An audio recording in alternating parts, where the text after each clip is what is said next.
Hey guys, it's been a while. Time for a buggy update. So, since last time you've seen it, there's been a bit of paint on it, and did the, whatever else you didn't see. Put the steering wheel on instead of continue talking about it. Got a bunch of garbage to get out of here. The e-brake I'm going to fix today. We have to jack it up. It works, but it needs to be adjusted. We'll see what else we can do. First off, let's get the garbage out of it. Oh, that's some good steel. I didn't know that was in there actually. So today is going to be trying to fix as much as I can. I've got about 4 hours of daylight these days, and as you can see, it's snowing pretty good right now. So I got the rear end jacked up here, up off the ground. So the e-brake is on right now. This wheel not moving. Oh, it is, but it's not. It's doing what it should do. It does need the brake to be cleaned up. Anyways, this wheel seems to move just fine, really. So I would say this one is the issue, why it doesn't work as good. They both need to be serviced. But I'm going to tear this wheel off and we'll adjust it.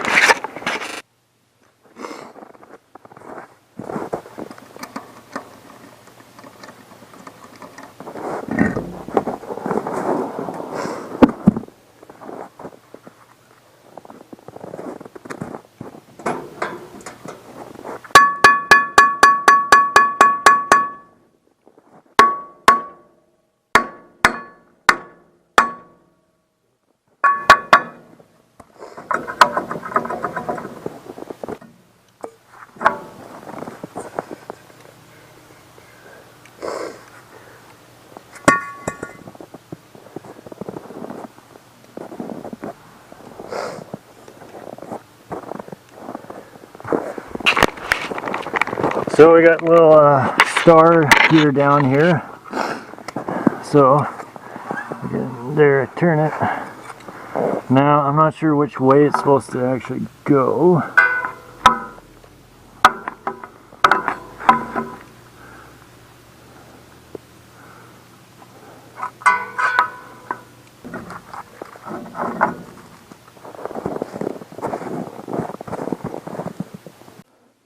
So I got the brake on this side figured out. Problem is that the shoe was quite worn out on both sides, and the one side fell off. I've got it right here. The shoe fell off, is pretty thin and worn out. So I'll have to buy some new ones and then adjust it properly. I also found that the line here, I took the side panel off. The line was actually really sloppy and loose, so I tightened it up, and now it's got a good pull. But as you can see with the floor here, the floor comes up with it, so I need to put a brace in here to stop it from doing that, because that's basically, as soon as it pops up, then it's loosening it off again, giving it slack. So the brake isn't really fixable today. I'll have to order parts for it. But the next thing I'm going to do is take this one floor pan off and put a brace in right there for it.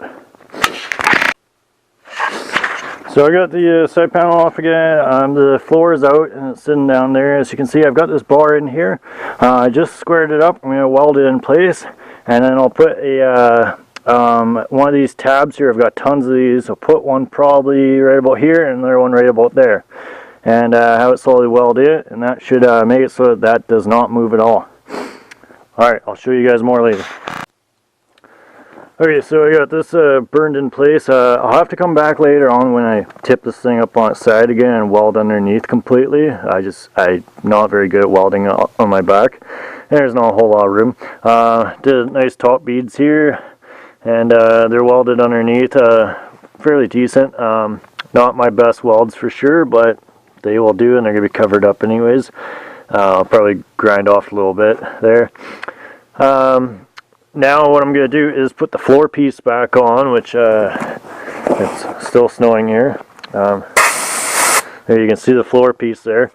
Put that back into place and bolt in all 4 corners, and then these here, what I'm going to do is go underneath it with my drill and use these as pilot holes and drill up into the floor, and then I'll have the holes perfectly, and then drop bolts through and snug it up nice and tight, and then reassemble the e-brake on here and reassemble the pedal.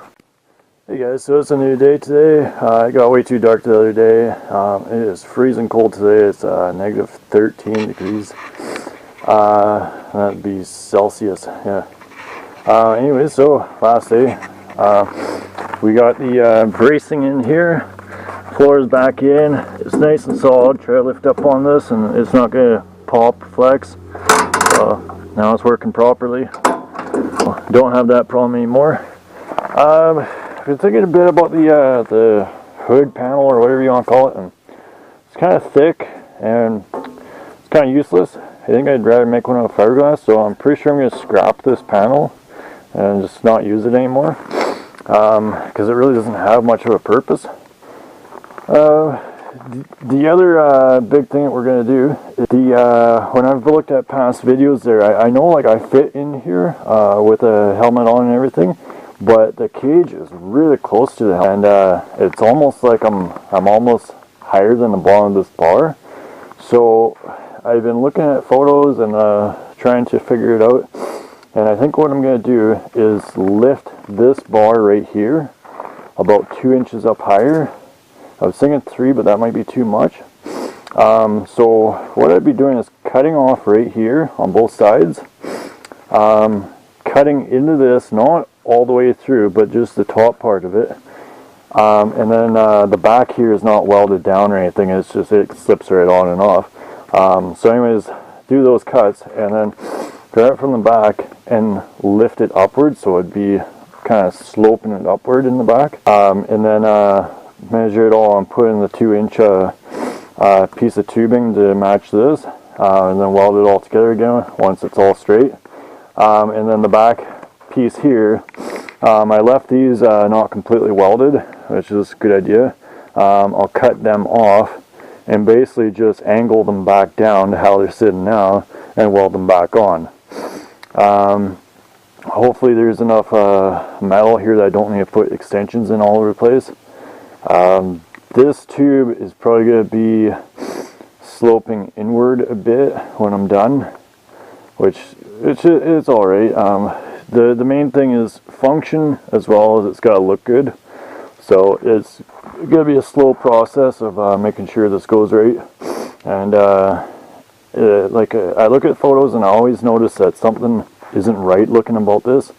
How it's like, because the floor is like straight with the roof, it's like the same angle, and other builds I've seen, the roof slopes upward right here. So that's what we're going to do.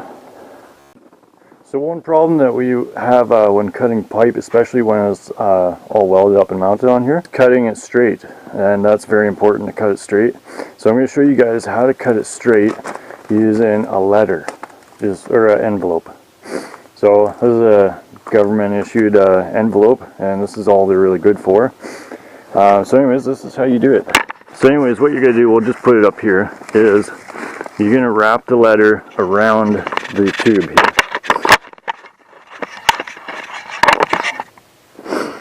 So now, just like this, it is freezing cold. So now, that's not bad actually already, but anyways, now what you're going to do is you're going to look for the edges, and you don't want to see it overlapping. You want it so that it's all straight with each other. So see now, right here, at the bottom here where my thumb is, now you can't really tell it's overlapping because you only see one line because they're right close together. So that means that it's straight there, and I'm holding it tight. So now that's making a straight line all the way around that I can follow with a Sharpie. So that's a pretty simple way to do it. I just want to show you guys that. I'm going to do the other side and mark everything else. I'll show you. Alright, so I made my cuts. That was kind of painful to do after putting all this together in the first place.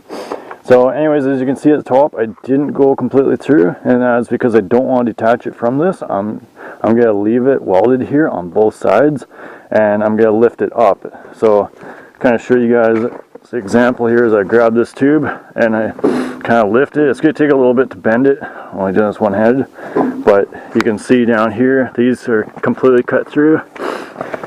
And these are cut through everywhere except for the top. So it should, this whole bar should just lift up. And then I'm going to add in a 2-inch section on both sides here, and then weld it back together. Yeah, so hopefully that all goes well. I'm hoping, I'll have to see what it looks like when I get the 2-inch piece in here, but I might take this piece off on both sides and move it around a little bit so it looks proper, but I think it'll be okay with just 2 inches. I was going to do 3, but it was a little bit too much. Okay, I'll show you guys more. Hey guys, so I run into one of the problems that I figured was going to happen is these bars here, now that it's up 2 inches, they don't line up again. Everything else is going as planned. So simply what I'm going to do is I'm going to weld these into place on the bottom. Gonna run a bead around. Actually, I'll probably just tack it for now. And then I'm going to have to cut these off. And basically they'll go on exactly the same place. They'll just be angled differently. So they'll just be turned in with these.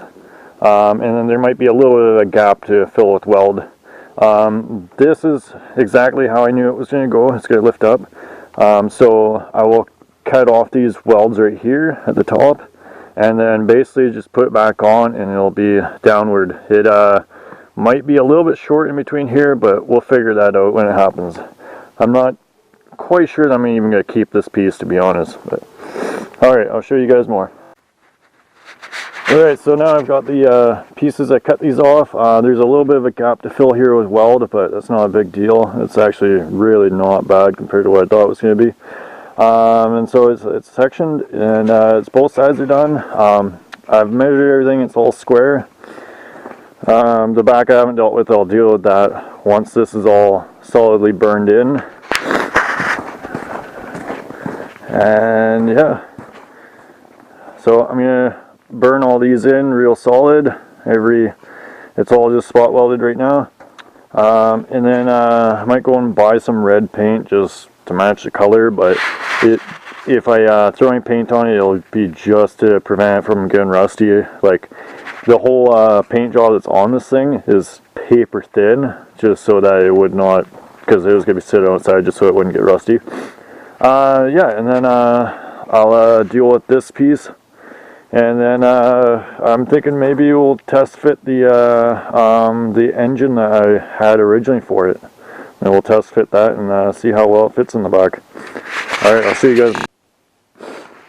Okay, so I cleaned up most of the welds. I gotta get in here with the grinding disc. I just use the sanding flapper disc for these ones, and went around most of it. I've got, I'd say 95% of it on both these rails here, and then these gotta be done much more. So I just cut the welds around here, and I'm going to just kind of see about bending this down and see how it looks from there. So, oh, and it broke right off. I didn't leave enough weld on there to bend it, but that's fine, that doesn't really matter. Oh, another piece slipped out. But anyways, so it looks like I should be able to just extend out the pieces and weld them back on, and it should be probably fine. So I'll clean that up and see about doing that. As you guys can see here, it's just got these pieces here that it slips onto. So I'll just take these, weld them back on a new angle, and put it back together. Alright, I'll show you guys. Hey guys, so I grinded a bunch of it down. There was a low spot there, so I put a little weld in. I put this piece back on here. It's just like eyeballed on there, and not much weld. It's not welded all the way around because it's probably not going to stay there, is what I'm thinking.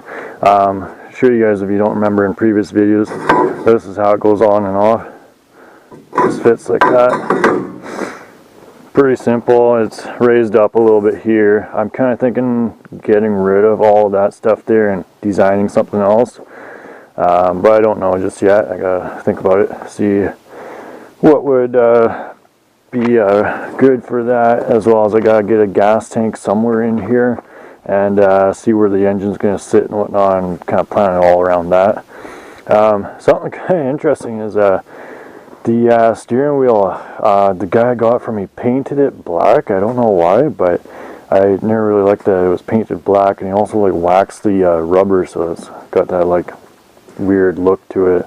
But anyways, the coldness is making it just flake right off. Like I took the wire brush and just kind of went around it, and yesterday it was just like a little bit of it was flaked off, and then today it was a lot more, and the back side of it is actually coming pretty clean. So it's kind of interesting the cold is doing that.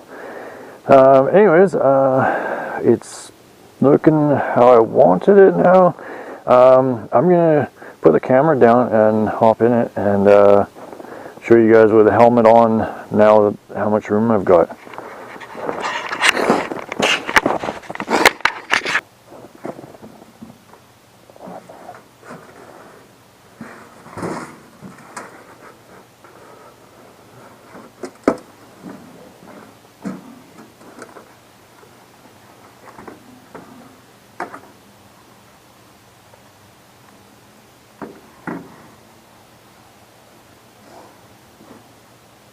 Still, like, I mean, it's not perfect, but it's basically how it should be now for this style of buggy.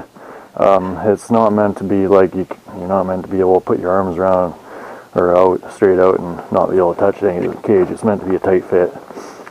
So yeah, it's looking pretty good now. It's running out of time today. I was gonna test fit the engine, but it's like way over there, and it's got a huge frame still attached to it and whatnot that needs to be cut off before it would even, it might fit in there with that, but it's going to be a lot more work to try to do that. I'd just rather cut it off and, you know, have just the engine to try to test fit. So that'll probably be in another episode, and hopefully that will be done fairly soon. I know I've been kind of lacking on these episodes with the buggy, but it's just been work and whatnot. Haven't had much time. Anyways, one thing that I do want from you guys is I want to hear some input on what you guys think I should do, like just anything in general. One thing I've been wondering is I'm going to put mirrors on it, and these panels here look super ugly. I'm thinking about getting rid of those, and I'm kind of thinking like where should I put the mirrors? If you guys can help with that.